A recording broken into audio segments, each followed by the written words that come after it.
ओम नमः शिवाय। भगवान शिव के बारे में ऐसा कहा जाता है कि भगवान शिव त्रिलोक के आदि और अंत के देवता हैं, जिनके आगे दुनिया की सभी शक्तियाँ असफल हो जाती हैं। लेकिन क्या आपको मालूम है आखिर भगवान शिव का जन्म कैसे हुआ था? उनकी माता कौन थी और उनके पिता का क्या नाम था? उन्होंने किससे अपनी शिक्षा प्राप्त की थी और किस किस को शिक्षा का दान दिया था? अगर आप ये कहानी सुन रहे हैं तो पूरा सुनिए। इस कथा को आधा अधूरा छोड़कर जाने की गलती मत करिएगा, क्योंकि इस पवित्र कथा को आधा अधूरा छोड़ने से आपको पाप भी लग सकता है। इसलिए कथा को पूरा सुनिए। आप शिव भक्त हैं तो भोलेनाथ का अनादर ना करें, क्योंकि इस वीडियो के माध्यम से हम आपके इन्हीं सभी सवालों का जवाब देने वाले हैं।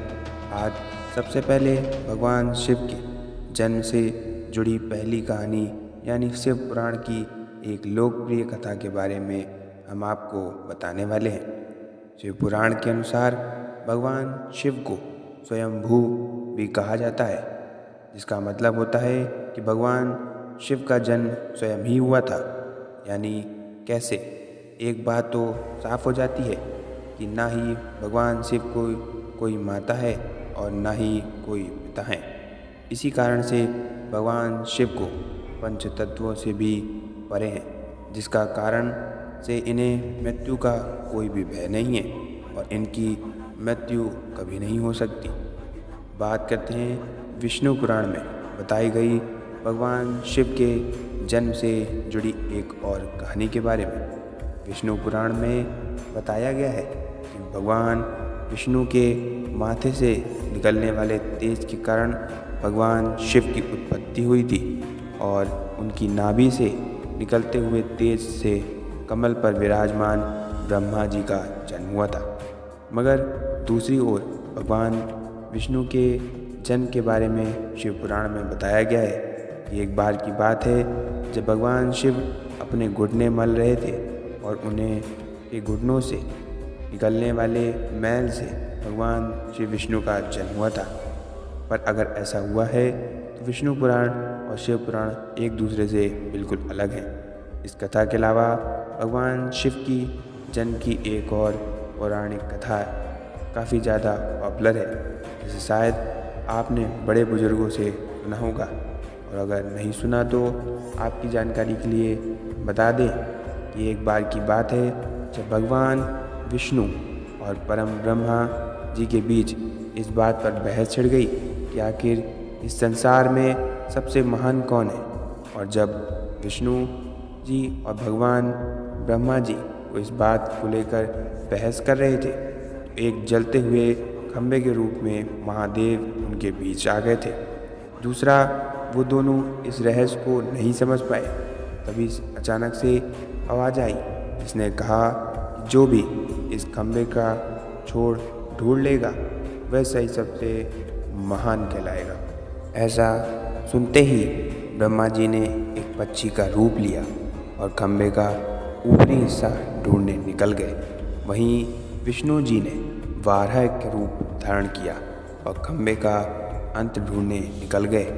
बहुत देर तक खोजने के बाद भी दोनों में से किसी को भी खंभे का छोर नहीं मिला और दोनों हार मानकर वापस आ गए। जिसके बाद भगवान शिव अपने असली रूप में आए और भगवान विष्णु और ब्रह्मा जी ने यह मान लिया कि महादेव ही सबसे महान और शक्तिशाली हैं। इनकी बड़ी शक्ति इस दुनिया में कोई नहीं है। इसके साथ ही शिव पुराण में बताया गया खंभा इस बात को दर्शाता है कि ना भगवान शिव जन्मे थे और ना ही कोई उनका अंत है। और एक कारण तो यही है, भगवान शिव को स्वयंभू भी कहा जाता है, यानी भगवान शिव का अंत ही नहीं है, वे अमर है।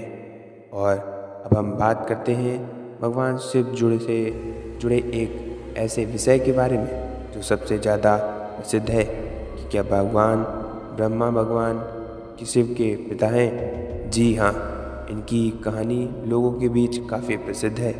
जो आपको बता दें, आखिर किस प्रकार भगवान शिव ने ब्रह्मपुत्र के रूप में जन्म लिया था। इसके पीछे विष्णु पुराण की एक पौराणिक कथा है, जिसके अनुसार जब धरती, आकाश, पाताल या कहे पूरा यूनिवर्स जगमगा यानी पानी में डूबा हुआ था, तब भगवान विष्णु के अलावा कोई भी देव या प्राणी इस संसार में नहीं था। तब केवल विष्णु ही जल सतह पर अपने शेषनाग पर लेटे हुए नजर आ रहे थे, जिसके बाद उनकी नाभि से कमल की डंडी पर ब्रह्मा जी प्रकट हुए।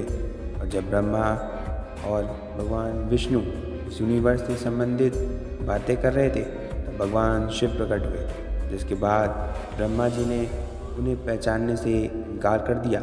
इस कारण से भगवान शिव रूठ गए और उनको रूठ मन जाने के कारण भगवान विष्णु ने उन्हें दिव्य दृष्टि प्रदान कर ब्रह्मा जी को भगवान शिव की याद दिलाई, जिसके बाद भगवान ब्रह्मा को अपनी गलती का एहसास हुआ और शिव से क्षमा मांगते हुए उन्होंने उनसे अपने पुत्र के रूप में पैदा होने का आशीर्वाद मांगा, जिसके कारण से भगवान शिव ने भगवान ब्रह्मा की प्रार्थना को स्वीकार करते हुए उन्हें आशीर्वाद दे दिया। लेकिन इसके बाद जब भगवान ब्रह्मा ने इस सृष्टि की रचना शुरू की, उन्हें एक बच्चे की ज़रूरत पड़ी और तब उन्हें भगवान शिव का आशीर्वाद ध्यान आया, जिसके लिए भगवान ब्रह्मा ने तपस्या की और बालक के रूप में भगवान शिव उनकी गोद में रोते हुए प्रकट हुए। आपको बता दें, ये भगवान शिव का एकमात्र बाल रूप है। जब भगवान ब्रह्मा ने उनके रोने का कारण पूछा, उन्होंने बताया कि उनका कोई नाम नहीं है। भगवान ब्रह्मा है, भगवान शिव का नाम रुद्र रख दिया, जिसका मतलब होता है रोने वाला। और इसके बावजूद भी भगवान शिव चुप नहीं हुए, इसलिए ब्रह्मा ने उन्हें दूसरा नाम दिया और शिव को वो नाम भी पसंद नहीं आया और फिर वो चुप नहीं हुए। इस तरह शिव को चुप कराने के लिए भगवान ब्रह्मा जी ने भगवान शिव को 108 नाम दिए थे, जो रुद्र, सर्व, भाव, उग्र, भीम, पशुपति, ईशान और महादेव जैसे नाम थे। और शिव पुराण के अनुसार उनके ये नाम पृथ्वी पर लिखे गए थे। इसके बाद बात आती है श्रीमद् देवी महापुराण। श्रीमद् देवी महापुराण में भगवान शिव की माता और पिता के बारे में बताया गया है। श्रीमद् भागवत पुराण में के अनुसार देखा जाए तो एक बार भगवान नारद जी ने अपने पिता भगवान ब्रह्मा जी से पूछा कि सृष्टि का निर्माण किसने किया, साथ ही भगवान विष्णु और भगवान शिव और आपके माता पिता कौन हैं। तब भगवान ब्रह्मा जी ने नारद जी को त्रिदेवों के जन्म के बारे में बताया। जो बताया वो वाकई चौंका देने वाली बात थी। दरअसल उन्होंने कहा कि देवी दुर्गा और शिव स्वरूप ब्रह्मा के योग से ब्रह्मा, विष्णु और महेश का जन्म हुआ था। यानी प्रकृति का रूप लिए माँ दुर्गा ही हम तीनों की माता हैं और ब्रह्मा यानी काल सदाशिव हमारे पिता हैं। इसके साथ ही श्रीमद् देवी महापुराण में भगवान विष्णु और भगवान ब्रह्मा के बीच हुए झगड़े की एक कहानी मिलती है, जिसके अनुसार एक बार श्री ब्रह्मा जी और विष्णु जी में झगड़ा हुआ था और दोनों में बहस छिड़ गई थी। तभी भगवान ब्रह्मा ने कहा कि सृष्टि को मैंने बनाया है और मैं ही परमपिता हूँ, जिसके जवाब में भगवान विष्णु जी ने कहा मैं आपका पिता हूँ, क्योंकि आप मेरी नाभि से निकले हुए हैं, कमल से पैदा हुए हैं। धीरे धीरे कर ये बहस छिड़ती गई।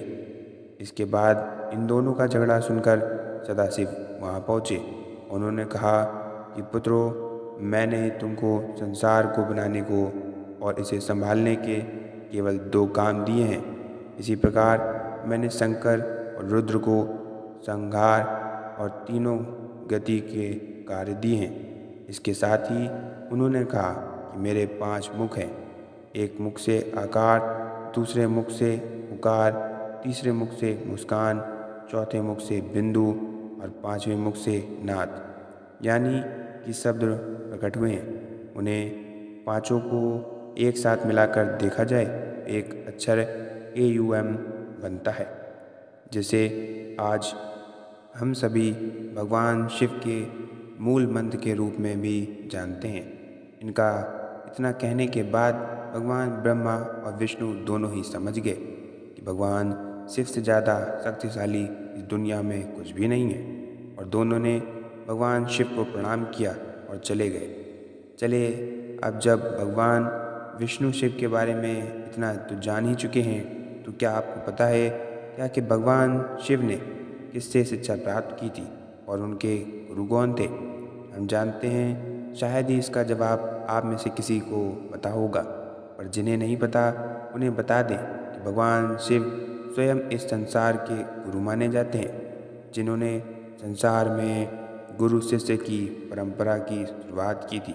लेकिन अगर सवाल आता है कि भगवान शिव के किस गुरु के शिष्य थे, तो आपको ज़रूर जान लेना चाहिए कि हिंदू धर्म के ग्रंथ कहते हैं कि ब्रह्मा जी और शिव जी इस संसार के सबसे पहले गुरु हैं, जिन्होंने गुरु शिष्य के इस रिश्ते की शुरुआत की थी। जहाँ भगवान ब्रह्मा ने अपने मानस पुत्रों को शिक्षा प्रदान की थी, वहीं भगवान शिव ने अपना ज्ञान केवल अपने 7 शिष्यों को दिया था। यानी भगवान शिव 7 शिष्यों के गुरु थे, और वो जिन शिष्यों के गुरु थे उन्हें आज के समय में सप्त ऋषियों का दर्जा दिया गया है। उम्मीद है ये आप सभी को वीडियो अच्छी लगी होगी।